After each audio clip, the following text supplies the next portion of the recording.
যা একবারও ভাবেনি কেউ তাই ঘটল। এই অকস্মাৎ ঘটনাকে নজিরবিহীন বলাই উচিত। কেউ কেউ রীতিমতো হতবাক, কার্যত চমকে দেওয়া সিদ্ধান্তও বলছেন কেউ কেউ। সাধারণত বামেরা রক্ষণশীল দল, নিয়ম নীতির মধ্যে দিয়ে চলা রাজনৈতিক দল, সেই তারাই কিনা চমকে দিল দ্বিতীয় দফার প্রার্থী তালিকায়। যে মেয়েকে নিয়ে শোরগোল পড়ে গিয়েছে কয়েকদিন আগে, সেই মেয়েকেই প্রার্থী করে ফেলল সিপিআইএম। বালিগঞ্জ থেকে প্রার্থী হলেন আফরিন বেগম। 192 জনের প্রথম তালিকায় প্রত্যাশা মতোই প্রার্থীদের নাম ছিল।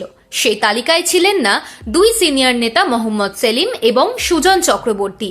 দুই নতুন প্রজন্মের নেতা শতরূপ ঘোষ আর সৃজন ভট্টাচার্যের নামও দেখা যায়নি। দ্বিতীয় তালিকাতেও এই চারজন নেই। ভবানীপুর থেকে প্রার্থী সিপিএম এর চেনা মুখ আইনজীবী শ্রীজীব বিশ্বাস। মীনাক্ষী মুখোপাধ্যায়ের লড়ে আসা নন্দীগ্রামের মতো হাই ভোল্টেজ আসনটি শরিক সিপিআইকে ছাড়ল সিপিএম। এই কেন্দ্র থেকে সিপিআই এর প্রার্থী শান্তিগিরি, শুভেন্দু অধিকারী এবং তাঁরই ঘনিষ্ঠ তৃণমূল প্রার্থী পবিত্র করের বিরুদ্ধে তাঁর লড়াই। টালিগঞ্জে প্রার্থী পার্থ প্রতিম বিশ্বাস। দ্বিতীয় দফায় 32 জনের প্রার্থী তালিকা প্রকাশ করল আলিমুদ্দিন। কিছু আসনের জন্য সামান্য কিছু প্রার্থীর নাম পরে ঘোষণা হতে পারে। অর্থাৎ বামফ্রন্ট এখনো পর্যন্ত 224 জনের তালিকা ঘোষণা করল। আইএসএফ এর তরফে এখনো সমঝোতা চলছে। মোটামুটি ধরে নেওয়া হচ্ছে 40টার মতো আসন নওশাদ সিদ্দিকীর দলকে ছাড়া হবে।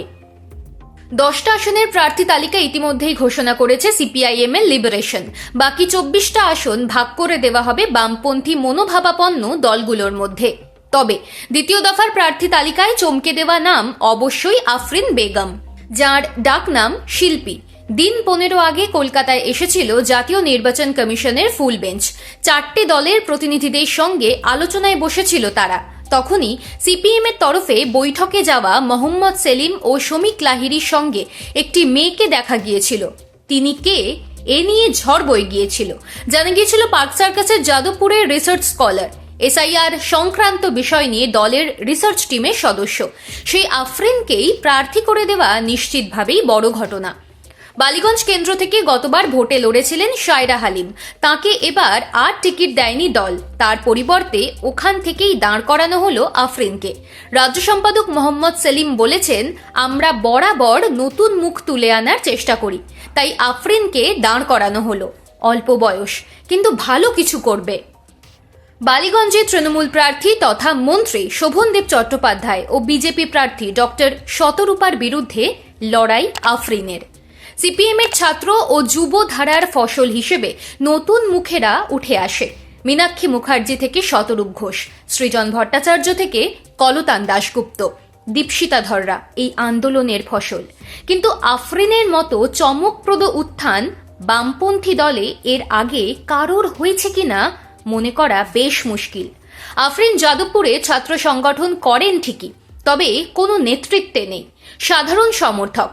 প্রশ্ন হলো, যাকে কদিন আগেও চিনত না কেউ, তাকেই আচমকা প্রার্থী করার পিছনে কারণ কি?